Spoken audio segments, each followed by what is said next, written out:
think of what that means for the planet in our near future when we could just give a piece of music as a prescription to anyone that would need it. That's astounding. Nothing else in life has that power except for music. We'll ask my students to define music. And we talk about that, and many times we come up with a definition that is something like this. Music is the expression of the total human experience through organized sound. When you think about that, music expresses who I am as a human being, what I experience in life, and what I can give to other people to help them with their expression. I think it's a high calling to be a music teacher and to guide students through this wonderful art of expressing themselves through beautiful sound. The pianist walks on stage, he sits at the bench, and for 4 minutes and 33 seconds, he sits there in silence and he plays nothing.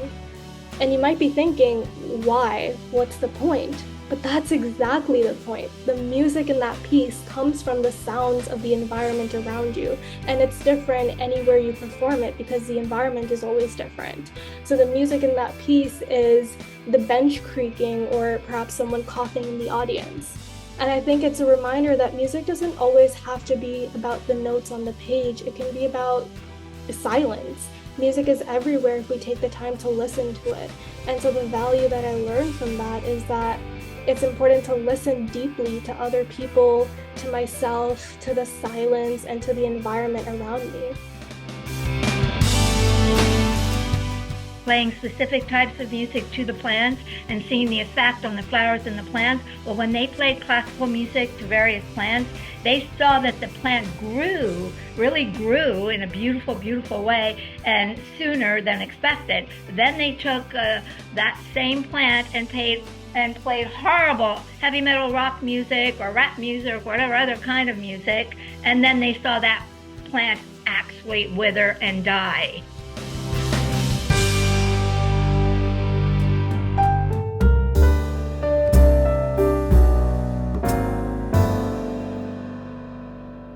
Harvard Health Blog in part says, music listeners and performers have highest scores for mental health, reduced levels of anxiety, and music is associated with highest rates of happiness.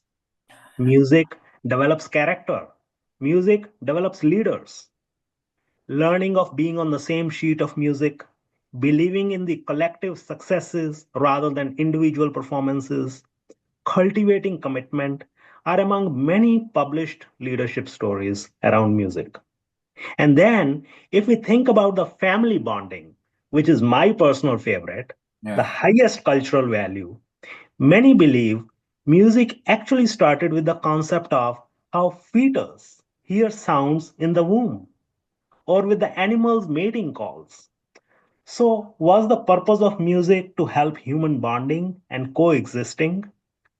Where did music come from? With what purpose? How it shapes the character of our younger generation? Why we as parents need to think about music as a tool to create values as we raise our children versus merely a stepping stone to get into a college? How can the system contribute to promote that thinking? Friends, this is Lakshmikant, the host from Master G's Purpose DEI Lab. And with me, Azara Anna, the co-host from Global Peace Media. Both of us were speaking on the sidelines and were super excited for today's podcast. And one special reason, friends, is we have 4 generations speaking today on this podcast. Azara, we will hear from you about where music comes from, but before then, let's introduce our guests and get their initial reactions. Are you ready? First, we have a world-renowned musician, educator, and author, Marvin Blickenstaff. Marvin has 8 decades of experience in creating and playing piano. He went to Oberlin Conservatory of Music for his education, traveled across the world, including Germany, Austria, France, to learn and perform piano as an artist.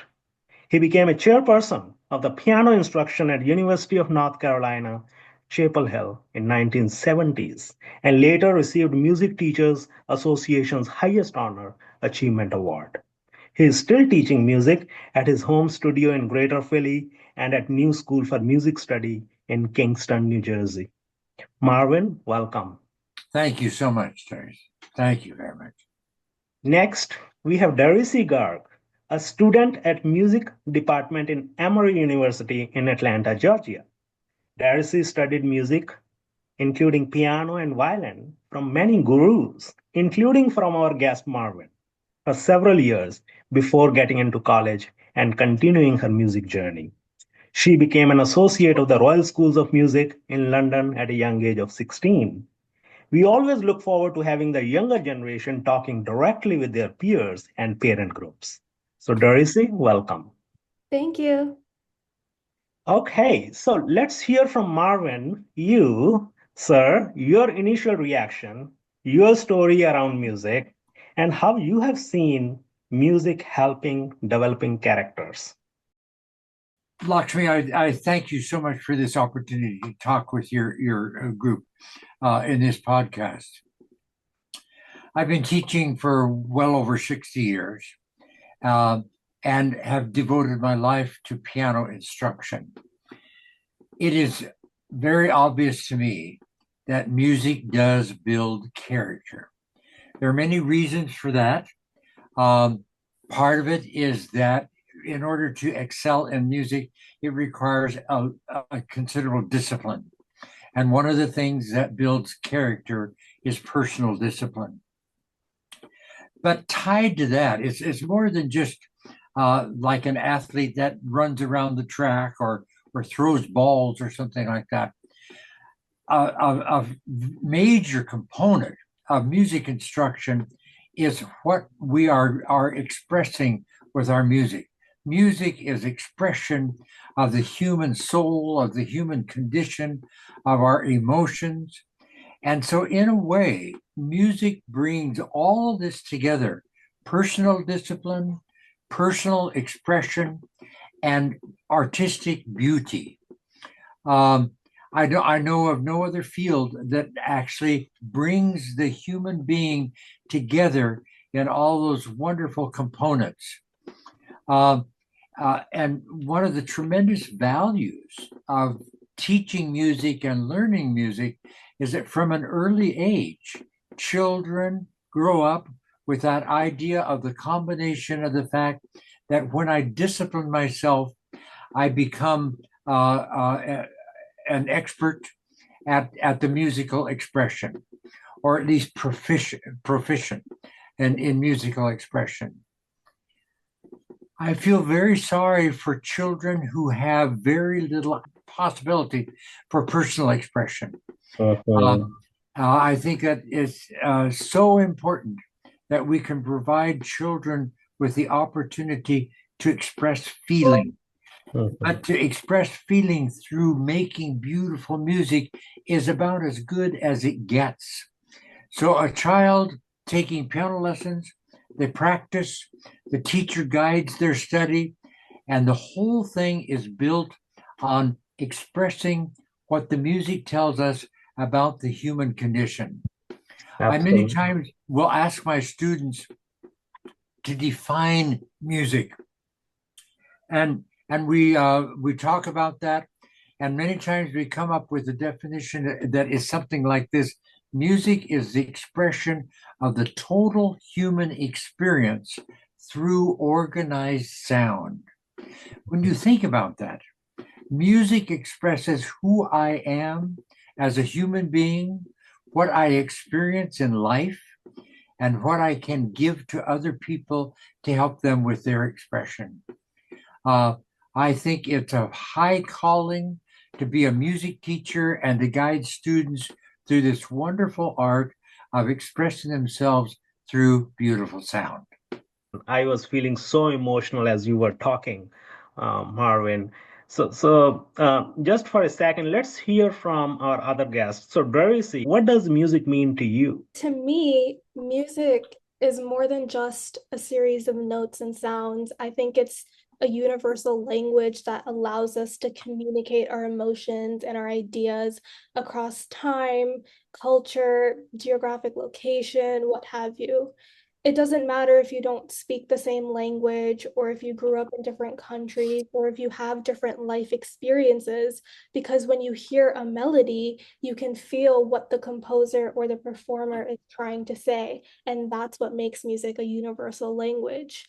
Like, for example, take the Moonlight Sonata or take Clair de Lune. When you hear those opening notes, you don't need to be explicitly told what emotions are being expressed. You can automatically feel the melancholy, the longing, the stillness, and it hits everyone in the same way, regardless of their background. So I think music lets us communicate our emotions, sometimes when we can't even find words to describe it. And as much as music can be universal, like Mr. Blickenstaff mentioned, it's deeply personal because it's all about interpretation. When I sit down at the piano and I play, I'm not just playing the notes, I'm making choices. I get to decide how hard or soft to press the key, how long to linger on a note, when to hold back, when to create tension. Everything is up to me. And one of my professors told me this, and it's stuck with me since. Every pianist might play the same piece, but no two performances will ever sound the same because it's your own voice that's coming through in the way that you interpret the music. And that's what makes it such a powerful form of self-expression. That's beautiful. Yeah. Zara, let's get your comments real quick here. Well, I couldn't agree more with what both Darcy and Marvin has stated. Obviously, music helps body, mind, soul, and spirit of every human being on the planet.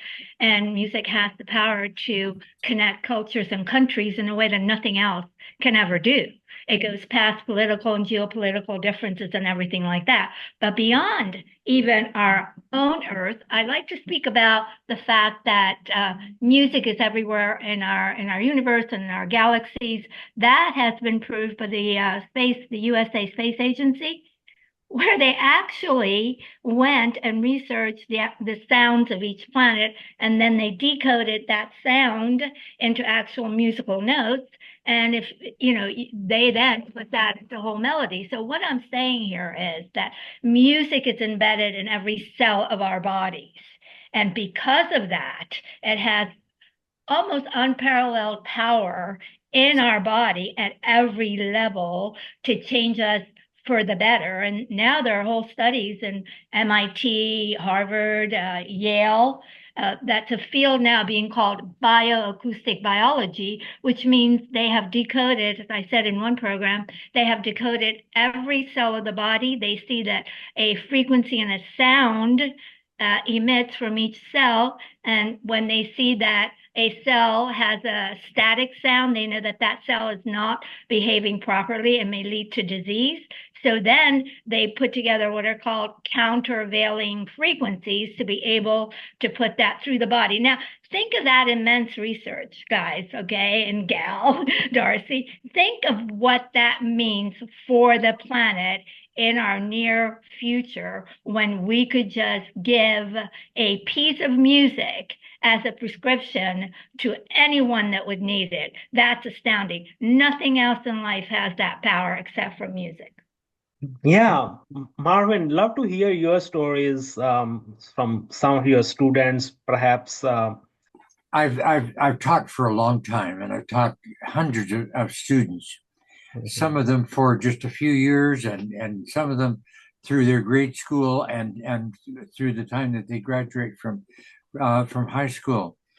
And it's wonderful to see a young person grow up with music as a major part of their being and major part of their education. I am only able to draw the conclusion that music builds character. There's something about the combination of the beauty of the sound, the discipline of the art, the exploration of historical traditions, all of this comes together, and the student integrates that and makes that part of their own. They they are educated as to the cultural heritage of music, and that becomes a part of their life. It's a Right. beautiful tradition and a beautiful heritage, and it's a real privilege to be a music teacher, to foster this with our younger generation. I'm Mhm. absolutely convinced that music education builds character and builds for a better world. We're Mhm. sensitizing human beings to become more attuned to the world around them, more sensitive to their fellow human beings. And I think we are building for a better world. Right. And if I think a little bit about playing music, meaning performing, or listening music, right? Yeah, Because not many are music students, right? Not many go yeah, into the music field, but they often listen to music. yeah. So how would you distinguish the two? I mean, does music listening also help in terms of building discipline, hearing different harmonies, bringing people together? I know during my old days at home, we used to have a radio. It was sitting at one place, and we'll switch it on in the morning, some songs coming, everyone start dancing depending upon what their favorite song is all about. Yeah, And these days, people are using AirPods and they are just running on the treadmill and listening to music. They're not still engaged with the family, right? Versus the old days. So, yeah. so I'm touching on these topics. What's your reaction on that? Listening versus performing. I think listening is very important, and I think it's a wonderful gift that we have so much technology available to us so that we can listen in different ways and at all times of the day and the night. But there's something far more profound when we make the music ourselves. Mhm. Uh, Listening is one thing, and of course, the composers wrote their music for us to hear it. Um, but it's a different experience to discipline yourself, to practice the pieces, and to express that, and to see your own expression growing.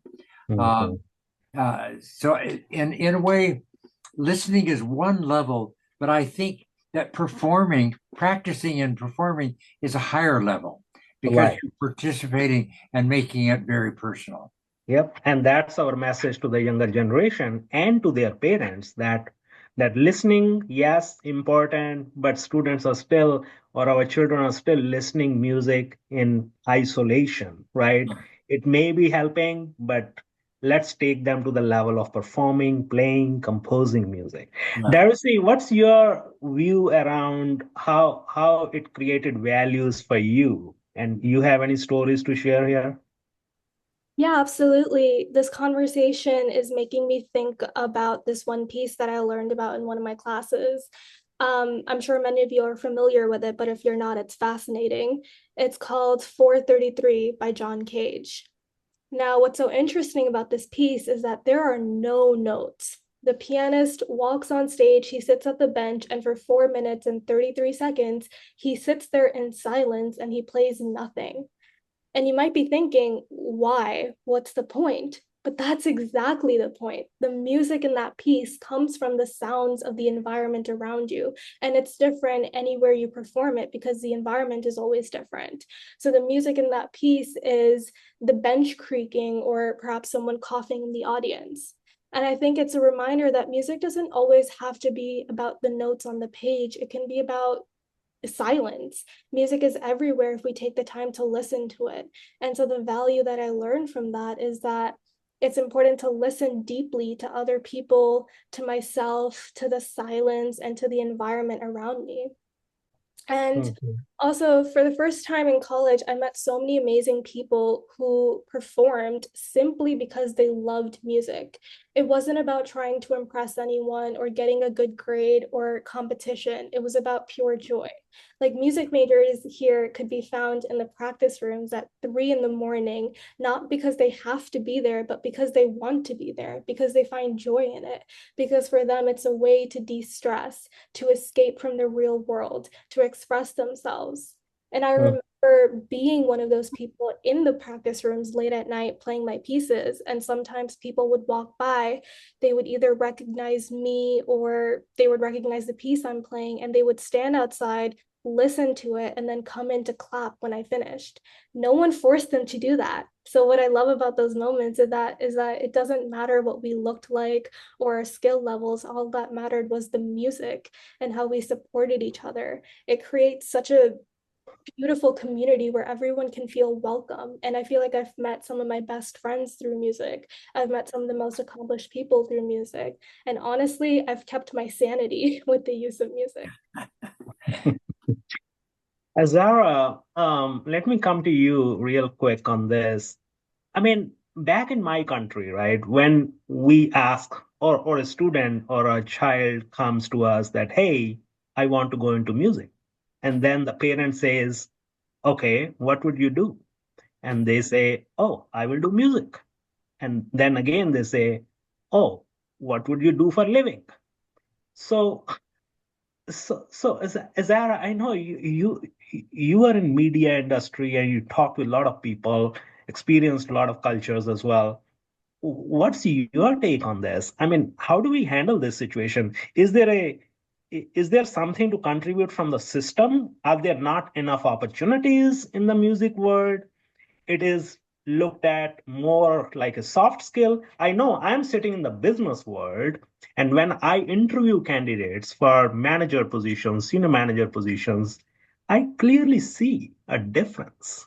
When I see music in their resume, when I talk to them, totally different personalities. I mean, this in itself is a motivator that, hey, you get a better chance at job, you get a better chance at college. How do we motivate people? Well, in this society, as you know, the arts at every level, including music, are de emphasized in our educational system right now, unfortunately, right? So it takes really a community effort to try to get to the people in power to say, hey, look at all these studies out there that clearly show that when people listen and especially play music, they have better cognitive abilities. In fact, one of the studies that John Hopkins recently proved that with Parkinson's patients, they would play music for these patients, or the patients would be learning to play an instrument, and all of a sudden they could see better movement, better receptive abilities, better speaking abilities, better everything in these people that were listening or playing music. So I think in this society, because we're so mind controlled by media and social media in particularly, and because celebrity Hollywood and everything else is so played up as being that place to be. You know, if you're a musician, well, of course, you can't just play for your own pleasure or people around you. You have to just aspire to be a big star, right? And so if people are gearing their heads to that, that music is only valuable if you can make a lot of money and become a celebrity, we're never going to go anywhere in this society. That is my take on that. We have to absolutely try to instill in our educational system the importance of putting the arts and music back in the curriculum, because this makes better people. This makes healthier people. This makes better countries and the better universe. How to really go about that? I guess we start at our own local community level and whoever we can influence in that process. Otherwise, we're still going to be having this type of conversation 20 years from now if they do not include this in our educational system. Beautiful.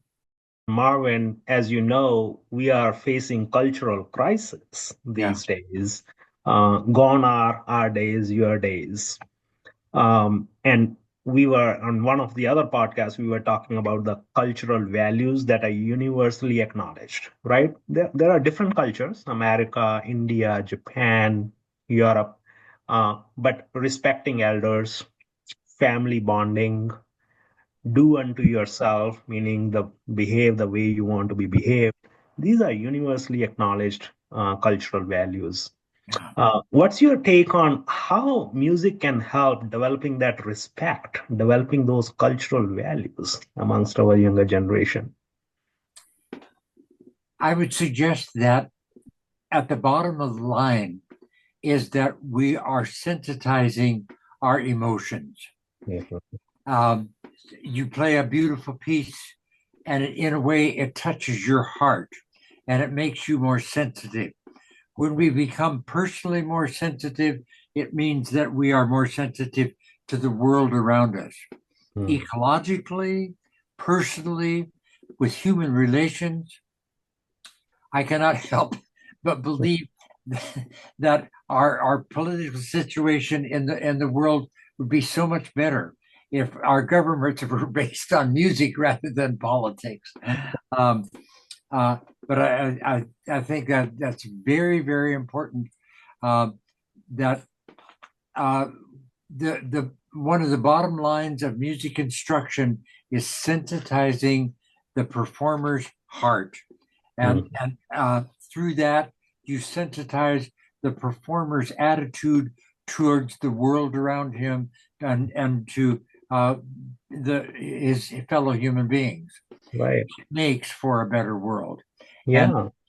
I think scientific research has proved that, as some of your guests are indicating. Mhm. Mhm. And when I came to you on Wednesday for my own music class, I was very anxious. I was nervous. There was something going on in my head, and my anxiety level was at its peak.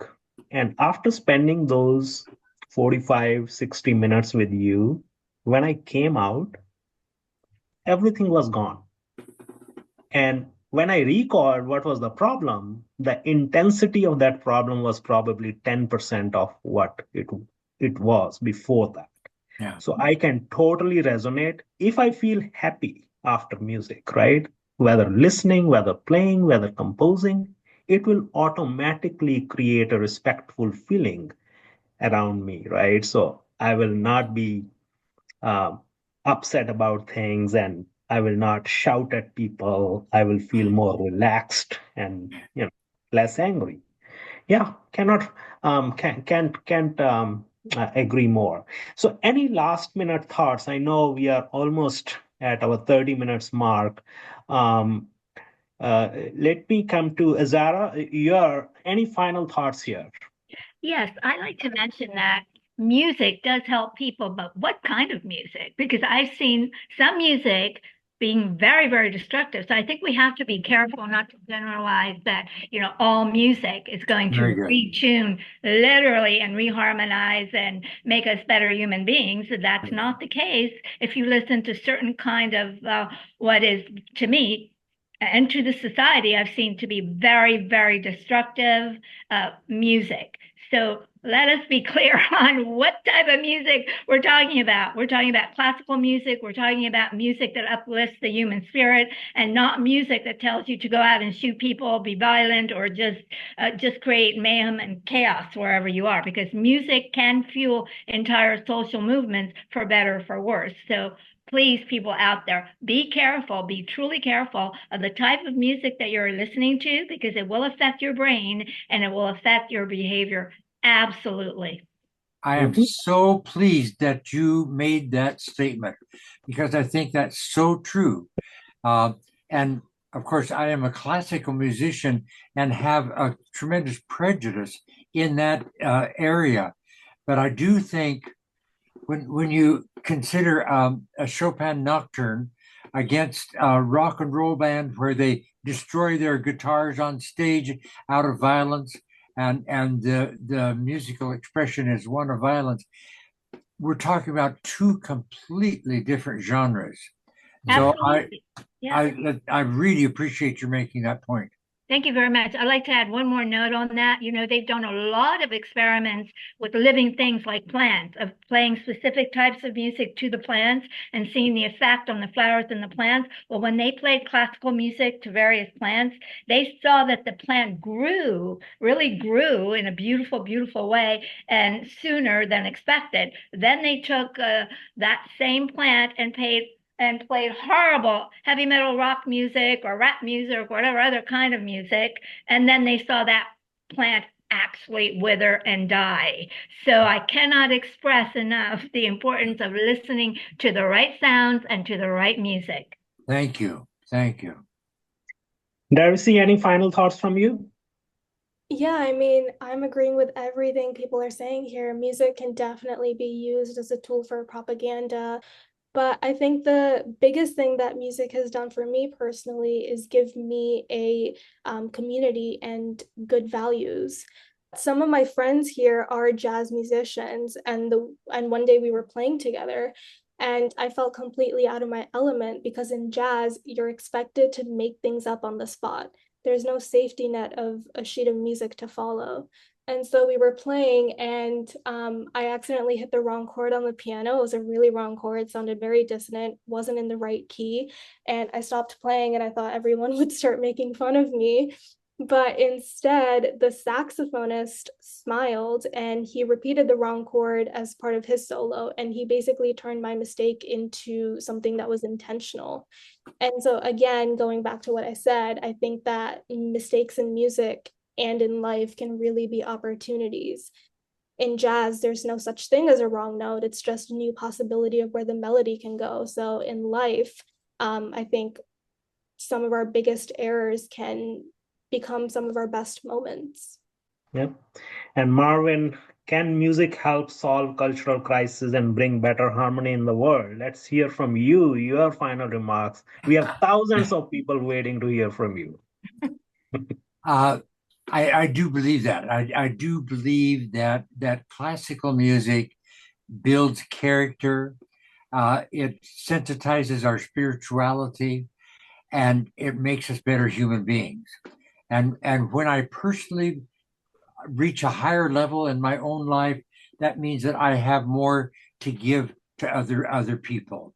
And so music is something that we share and that can build community and can build national character. It's all in the name of being on the positive side of life rather than the negative side. Mhm. And for me in my house, we choose to be positive. Well, with that, we come to an end of our podcast, and we thank you, our guests, Marvin Blickenstaff, taking your time out, sir, from your busy routine. And thank you, Darcy, coming on this as a student. I know people will love to hear your stories directly from the student. And Azara, as usual, thank you for being a co-host and bringing this podcast to thousands of our audience.